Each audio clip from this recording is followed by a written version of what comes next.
Hello, welcome to Interdependent Study, our podcast where we engage in the learning and unlearning work for collective liberation. I'm Damien. And I'm Aaron. Thank you so much for joining us today.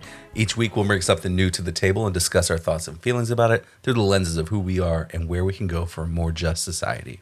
We want Interdependent Study to be a space where we're always learning with one another. And Aaron is up this week. What are you bringing to the table today? I am bringing Our History is the Future, Standing Rock versus the Dakota Access Pipeline, and the Long Tradition of Indigenous Resistance by Nick Estes. Yes. This is our book for August, because August is now more than halfway over. Wow. Officially. Welcome Alert. to time and the way that it works Yes. currently. And this book is deep. It's got some really incredible history of resistance and what that tradition has looked like over time and how it has evolved through the context of what was going on in that moment.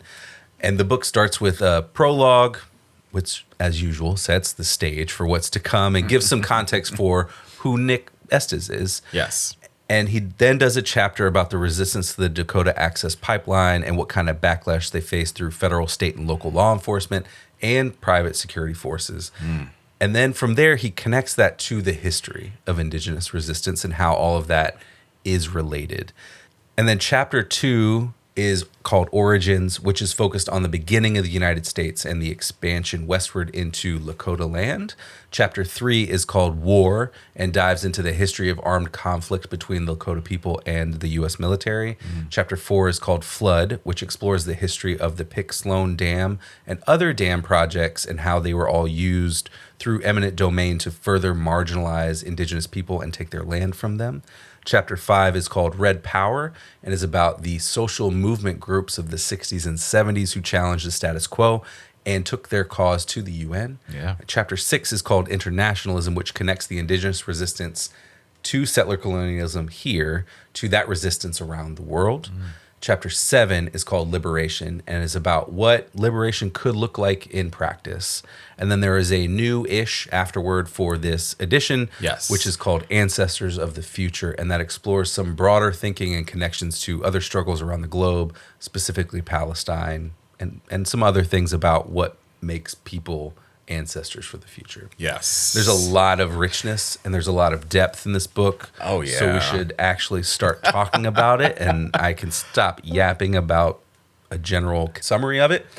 Where do you want to start? Yeah. Well, I first want to say that it was an incredible book. I completely agree. To me, it was so thorough. Yes, great. Which it is great. I will admit in the beginning, I think there was a day when I first started reading this book, I texted you and I was like, this is a lot. And it's just because it was a lot of history. And it just kind of gave me some pause initially for whatever reason. But as I got into it and as I kept reading, I absolutely turned the corner. And for me, it was a really powerful book, an account of the traditions and applications of Indigenous history and resistance, especially here in our country. And so I'm really glad that we read this book. I'm glad I pushed through because it was great. For me, Nick sums up why this book and learning about and from Indigenous ways of life and resistance is so important for all of us in the prologue. So he says this, quote, Mini-Wichoni, which as an aside means water is life. So Mini-Wichoni and these indigenous ways of relating to human and other than human life exist in opposition to capitalism, which transforms both humans and non-humans into labor and commodities to be bought and sold. These ways of relating also exist in opposition to capitalism's twin, settler colonialism, which calls for the annihilation of indigenous peoples and their other than human kin. This is distinct from the romantic notion of indigenous people and culture that is popular among non-natives and has been aided by disciplines such as anthropology, a discipline that has robbed us of a viable future by trapping us in a past that never existed. In the last 2 centuries, armies of anthropologists, historians, archaeologists, hobbyists, and grave robbers have pillaged and looted indigenous bodies, knowledges, and histories, in the same way that indigenous lands and resources were pillaged and looted. Their distorted, misinterpreted indigenous histories are both irrelevant and unfamiliar to actually existing indigenous peoples, and they are deeply disempowering.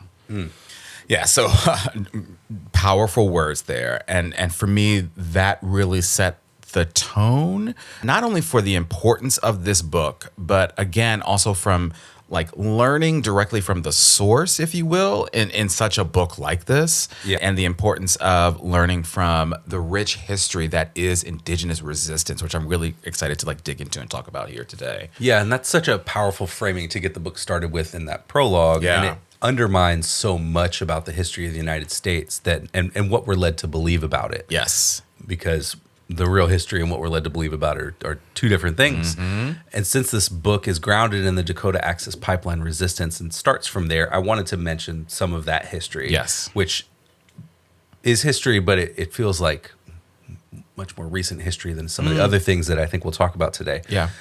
So this is from chapter 1, which is called Siege. Nick says, quote, earlier in 2014, the Army Corps had rerouted the pipeline from upriver of North Dakota's white-dominated capital, Bismarck, to upriver of the poorest county in North Dakota, Sioux County, the Standing Rock Reservation. In its environmental analysis, the Army Corps had concluded that the Bismarck path crossed a high consequence area, which meant that a spill would have an adverse effect. Not once did it mention Standing Rock, for which a spill half a mile upriver was of no consequence to the Army Corps. The new route also saved on time, construction costs, and the unwanted headache of contaminating the drinking water of white settlers in the state's capital. And so we see this is a direct parallel to some of the history that we get into later with dams and land seizure and treaty violations. Yes. And one of the other things that I appreciate in this chapter is what land actually means. And Nick talks about that a little bit. He says, quote, no DAPL, which was the hashtag no Dakota Access Pipeline. No DAPL was also a struggle over the meaning of land. For the Oceti Sakowin, history is the land itself. The earth cradles the bones of the ancestors. As Tasunka Witko, Crazy Horse, once said, my land is where my dead lie buried. For others, however, the earth had to be tamed and dominated by a plow or drilled for profit. Because native people remain barriers to capitalist development, their bodies needed to be removed, both from beneath and atop the soil, therefore eliminating their rightful relationship with the land. And this, for me, really illustrated that point, that quote that you quoted from Nick in the prologue, about how intertwined settler colonialism and capitalism are, when we were looking at how the process of settler capitalism is to remove the original people of the land and replace them. Capitalism is the driving force of that process in a lot of ways in our specific context in the U.S. at least. Absolutely. And that quote really stands out to me, particularly the piece about like, it's not just about removing people, which is what settler colonialism is, but talking about here removing bodies from the land. I mean, just completely removing the existence of this people by any means necessary in the to the ultimate goal and end of settler colonialism and capitalism. It's just so foul in so many ways. So I appreciate that you built off of what I talked about there in the prologue. I'm gonna jump ahead a little bit to chapter 3. As you said, it was titled War. And like in every chapter, he presents so much history in this one, especially about the Indian Wars of the 19th century and indigenous resistance to U.S. militarism then and even later into the 20th century. And for me, this chapter was particularly powerful because of Nick's work to lay bare exactly what this country is and has always been, which is that settler colonial state, and one that has always been at war with and against indigenous people. And so one of the most powerful things I think that Nick says in this chapter is, quote, the history of the United States is a history of settler colonialism, the specific form of colonialism whereby an imperial power seizes native territory, eliminates the original people by force, and resettles the land with a foreign invading population. Unlike other forms of colonialism in which the colonizers rule from afar and sometimes leave, settler colonialism attempts to permanently and completely replace natives with a settler population. The process is never complete, and the colonial state's methods for gaining access to new territories change over time, evolving from a program of outright extermination to one of making indigenous peoples racial minorities and domestic dependent nations within their own lands, and of sacrificing indigenous lands for resource extraction. But even if elimination strategies evolve to appear more humane or ethical, The question of genocide, writes anthropologist Patrick Wolfe, is never far from discussions of settler colonialism. Indigenous elimination, in all its orientations, is the organizing principle of settler society. And I don't know, that to me, I had to like put the book down. That to me was just so spot on. And in particular, the idea that the violence inflicted on Indigenous communities in this country by the United States has taken many, many forms, but it has always been violent. It's always been violence. And it has always had the intent of control and extraction and elimination at its core. And even going back to your quote about, even taking the bodies out of the ground. To me, this book is so powerful because it illuminated and lays bare all of this very clearly. Yes, absolutely. I think that the chapter about war, for me, highlighted more aspects of what that history has looked like beyond what I've read in Indigenous Peoples' History of the United States and some other texts to explain some more particular ways that resistance happened. It's just a fuller picture. Yeah, absolutely. And so I really appreciated that and reading through that. All right, so I want to jump to chapter 5 a little bit and talk about the Red Power movement. So Nick described it as coming out of the relocation effort of the government.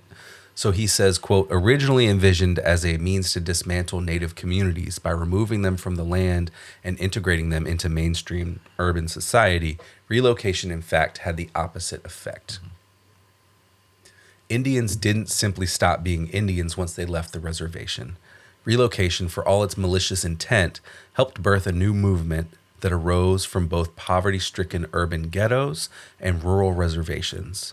Natives on relocation found each other in the cities and at universities, forming pan-Indigenous organizations such as the National Indian Youth Council, United Native Americans, American Indian Movement, and many more. Their concerns, however, were fundamentally no different than those of their reservation-based relatives. They merged their respective rural and urban experiences into one, and what emerged was a radical, explicitly anti-colonial political consciousness that took the world by storm. It viewed the federal system as a colonial structure rather than a solution.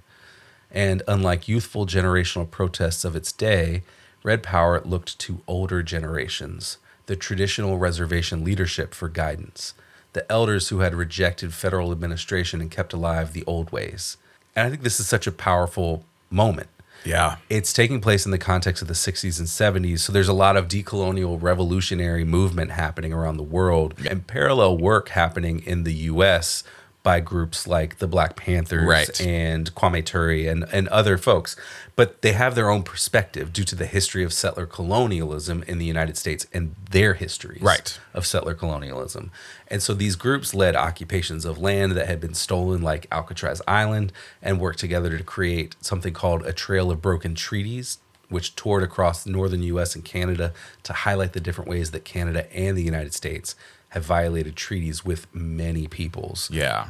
And so, I just appreciated getting some more context around this because I think this is more recent history that is seen as more controversial by the sort of mainstream history that we get in school. And so it wasn't presented in the same way because I think that there's an element of violent resistance that comes back in this movement that people don't like to talk about because it always feels wrong. It's always not the answer. It's never the answer.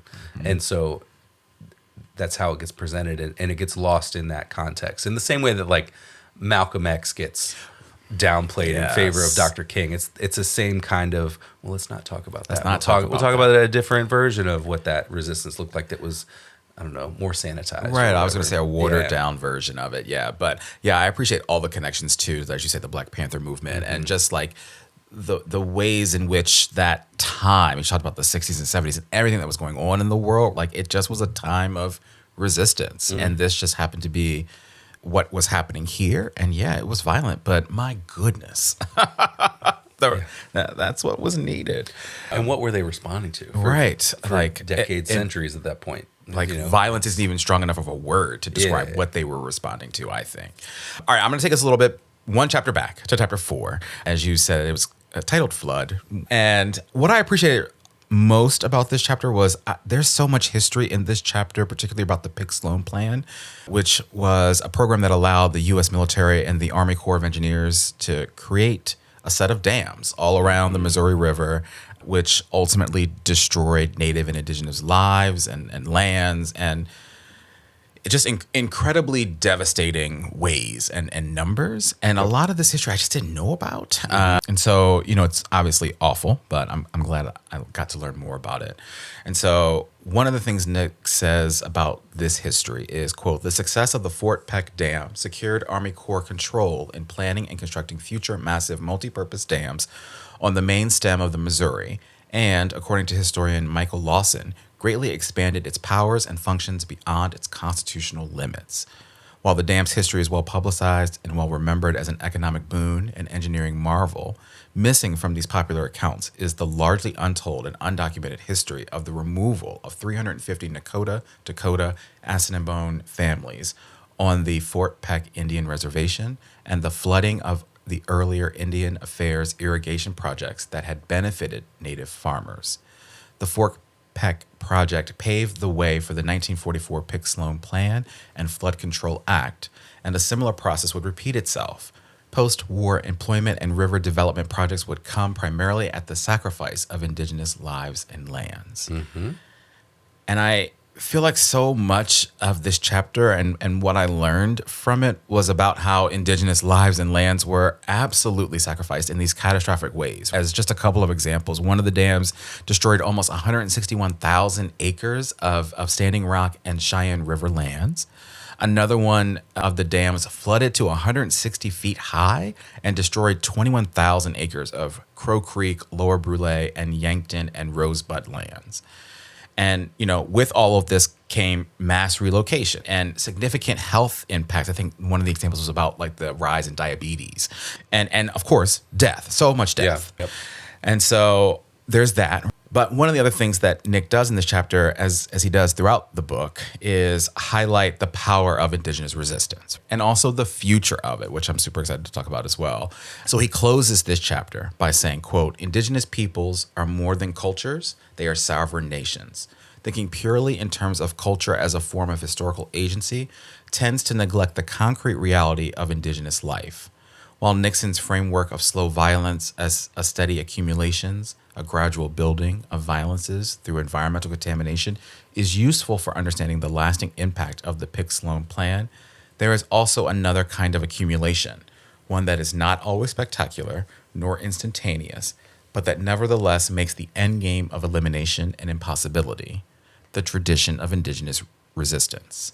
The accumulation is a radical consciousness and political practice deeply embedded in history and place, and cannot be simply overturned by colonial fiat or by inundation with water.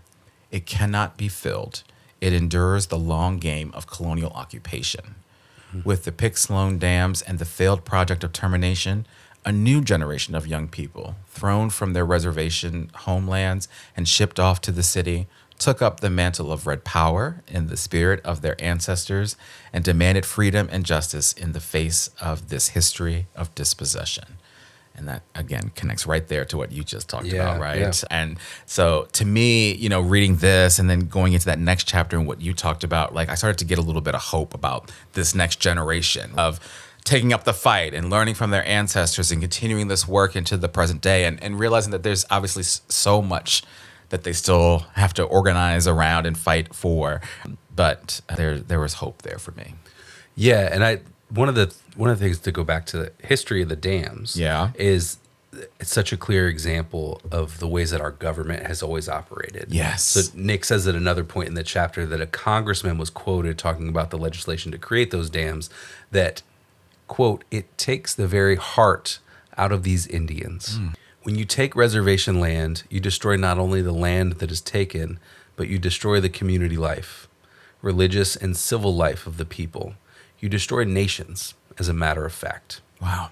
So they knew what they were doing. It was on purpose. Yeah. And someone else is quoted as saying that in the book. Why was the dam located in this location? It says, well, because that's where the Indians are. Yes. And so it was on purpose. And they were flooding land so that that connection to the land would be entirely severed. Right. So they're not just taking bodies off the top of the land, but they're taking the land away from the people who are subsisting on it. So it was on purpose. Yeah. Yeah. All right. Well, let's talk about application. Okay. We'll get back maybe to a little bit of the hope that you were talking about. Okay. How does this book apply to our day-to-day lives and work? And my application comes from the afterword. Nick says, quote, "The parallels between the crackdowns on the Red Power movement and the continued surveillance, harassment, and repression of water protectors are instructive. Throughout its history, the colonial state has imagined the figure of the Indian as the original terrorist. That is, the original enemy of empire.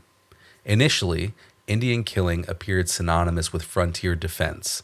Lenape scholar Joanne Barker argues that the terrorist designation of indigenous resistance became a template later applied to communists, anarchists, and socialists. In this sense, the indigenous are the targets of the original and oldest Red Scare, and the United States can therefore be understood as the world's leading anti-communist and settler colonial project. The subjugation and genocide of indigenous peoples in North America is tied to the endless war making against the alternatives to U.S. hegemony." And I think that this context is important in the current moment we're in of ever expanding surveillance, and how the concept of the imperial boomerang, which was coined by Amy Césaire, has always applied within our own borders. Absolutely. In fact, it's not necessarily imperial. It is in a It way. is, but his concept was that you take this elsewhere and your military practices with it elsewhere and then brings it home. We were practicing with it Right at here at home, home. quote Yes. unquote, against people who were here before Yes. this country. And so the indigenous people have always been one of the most controlled and contained groups.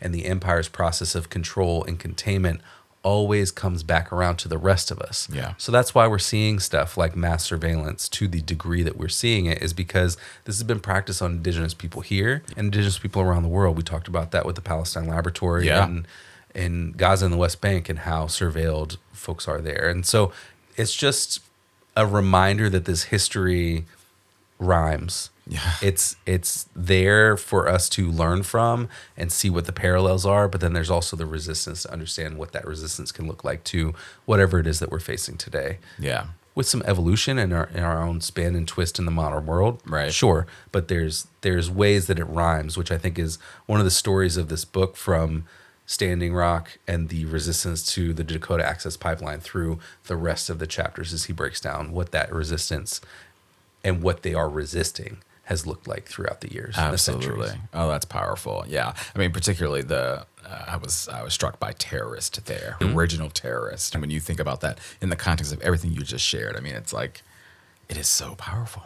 So that's great application. Mine comes from some of the final words in chapter 7 of the book, which again is called Liberation, because to me it connects back to what I said way back at the beginning of this conversation about why this book and learning about and from indigenous resistance is so powerful, and how those lessons are so applicable to our collective resistance efforts and our collective fights for liberation.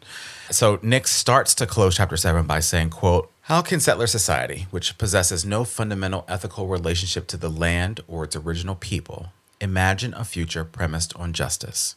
There is no simple answer. But whatever the answer may be, indigenous peoples must lead the way. Our history and long traditions of indigenous resistance provide possibilities for futures premised on justice. After all, indigenous resistance is animated by our ancestors' refusal to be forgotten, and it is our resolute refusal to forget our ancestors and our history that animates our visions for liberation.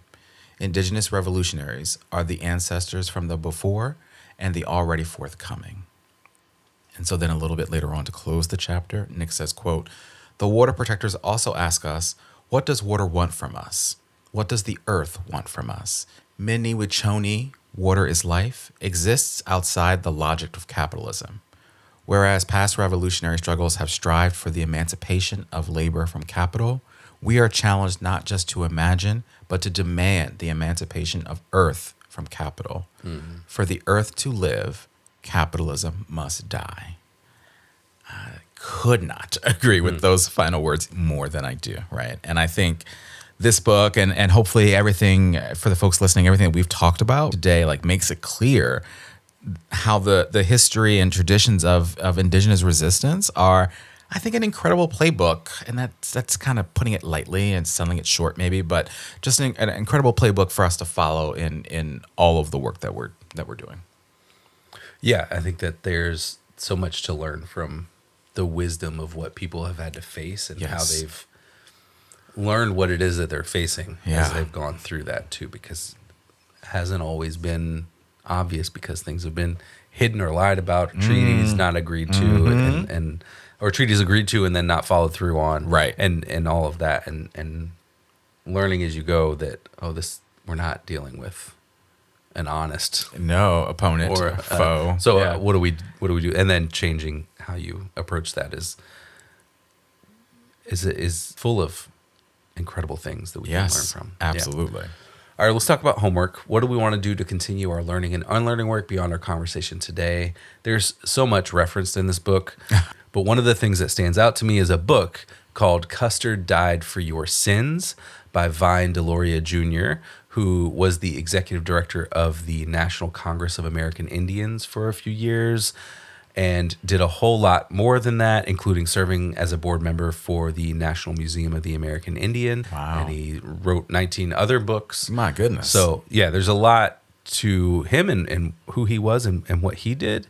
And the book that he wrote is a foundational perspective on what Indigenous life looked like, and it goes back to that quote you mentioned earlier about how anthropologists completely misinterpreted who Indigenous people in North America were, and he tore all of that up, to shreds, and so it fundamentally changed the way that anthropologists approach how they think about and talk about who Indigenous people are. That's awesome.